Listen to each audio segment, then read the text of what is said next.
దివంగత తమిళనాడు ముఖ్యమంత్రి జయలలిత నెచ్చెలి శశికళ మరోసారి క్రియాశీల రాజకీయాల్లోకి వస్తున్నారన్నటువంటి వార్తలు గుప్పమంటున్నాయి.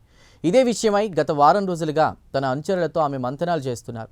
అనుచరులతో వరుస సమావేశాలు నిర్వహిస్తున్నారు.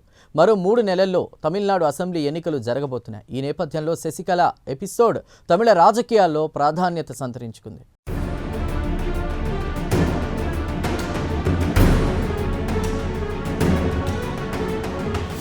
రాజకీయాల్లో ఎప్పుడేం జరుగుతుందో ఎవ్వరూ చెప్పలేరు. మెయిన్ స్ట్రీమ్లో ఉన్న లీడర్లు అకస్మాత్తుగా గాయబవుతుంటారు. రాజకీయంగా వనవాసంలో ఉన్న నాయకులు సడన్ గా మళ్లీ రాజకీయ తెరపై ప్రత్యక్షమై హల్చల్ చేస్తుంటారు.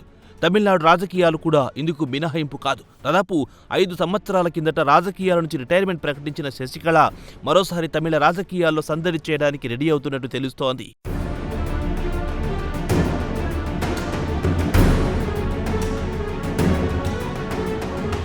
తమిళనాడు రాజకీయాలు శరవేగంగా మారుతున్నాయి. ట్విస్టుల మీద ట్విస్టులన్నట్లుగా కొనసాగుతున్నాయి. తాజాగా దివంగత తమిళనాడు ముఖ్యమంత్రి జయలలిత నిచ్చెలి శశికళ పేరు మరోసారి తెరమీదికొచ్చింది.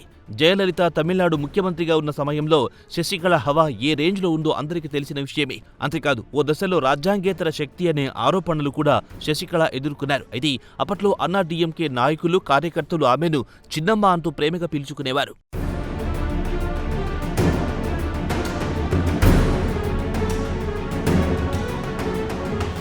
కాగా శశికళ తన అనుచరులతో కిందటి వారం నుంచి సమావేశాలు కావడం ప్రారంభించారు. ప్రతిరోజు ఈ సమావేశాలు జరుగుతున్నాయి. ఈ సమావేశాల్లో తమిళనాడు రాజకీయ పరిస్థితుల గురించి తన అనుచరులతో ఆమె చర్చలు జరుపుతున్నారు. అయితే ఈ వారం కూడా సదరు సమావేశాలు కొనసాగుతాయని తెలిసింది. కాగా మరో 3 నెలల్లో తమిళనాడు అసెంబ్లీ ఎన్నికలు జరగబోతున్నాయి. ఈ నేపథ్యంలో శశికళ ఎపిసోడ్ తమిళ రాజకీయాల్లో ప్రాధాన్యం సంతరించుకుంది. అయితే అసెంబ్లీ ఎన్నికలకు తన వర్గం వ్యూహాన్ని ఖరారు చేయడమే ఈ సమావేశాల అసలు ఉద్దేశమని తెలుస్తోంది.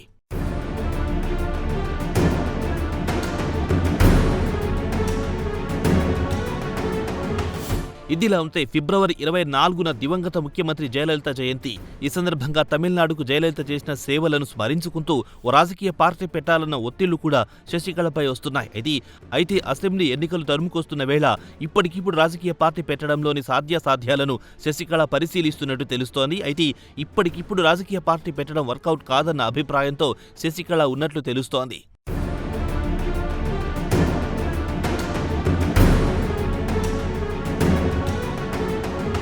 రెండు 2021 అసెంబ్లీ ఎన్నికలకు ముందు శశికళ రాజకీయంగా చాలా యాక్టివ్గా ఉండేవారు. అయితే అకస్మాత్తుగా క్రియాశీల రాజకీయాల నుంచి శశికళ పక్కకు తప్పుకున్నారు. అప్పట్లో తమిళనాడు రాజకీయాల్లో అదొక సంచలనం. 2021 అసెంబ్లీ ఎన్నికల్లో డీఎంకే అధికారంలోకి రావడం, ఎంకే స్టాలిన్ ముఖ్యమంత్రిగా ప్రమాణ స్వీకారం చేయడం వరకు చకచకా జరిగిపోయాయి. దీంతో అప్పటి నుంచి శశికళ రాజకీయంగా వనవాసంలో ఉన్నట్లే లెక్క. అయితే ఈసారి అలా జరగకూడదని శశికళ అనుచరులు భావిస్తున్నారు. అయితే త్వరలో జరిగే అసెంబ్లీ ఎన్నికల్లో సత్తా చాటాలని శశికళ వర్గం ఈసారి గట్టి పట్టుదలతో ఉంది.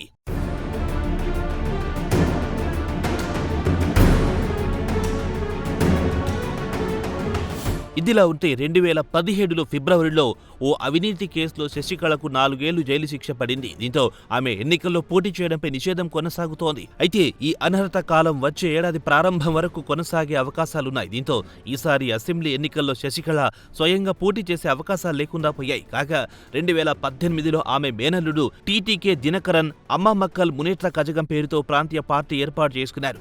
ఆ సమయంలో బెంగళూరు జైల్లో ఉన్న శశికళను అమ్మామక్కల్ మునేట్ర కజగం పార్టీ ప్రధాన కార్యదర్శిగా నియమించారు. ఆ తర్వాత ఆ పదవి నుంచి శశికళను తొలగించారు. ఏఎంఎంకే పార్టీ ప్రధాన కార్యదర్శిగా పగ్గాలు స్వయంగా దినకరన్ చేపట్టారు.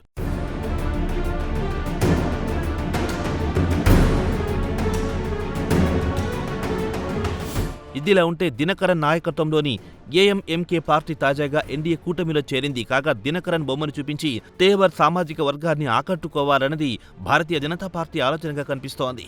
సౌత్ తమిళనాడులో తేవర్ సామాజిక వర్గం రాజకీయంగా చాలా పవర్ఫుల్. అయితే ఈసారి ఎన్నికల్లో తాను పోటీ చేయడం లేదని ఇటీవల దినకరన్ ప్రకటించారు. దీంతో బీజేపీ నాయకత్వంలోని ఎన్డీఏ కూటమికి షాక్ తగిలినట్లయింది. కాగా ఎన్డీఏ కూటమిలో అన్నా డీఎంకే కూడా ఉన్న సంగతి తెలిసిందే.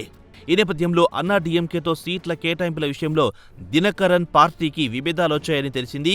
ఈ కారణంతోనే ఎన్నికల్లో పోటీకి దూరంగా ఉండాలని దినకరన్ భావించినట్లు రాజకీయ వర్గాలు పేర్కొన్నాయి.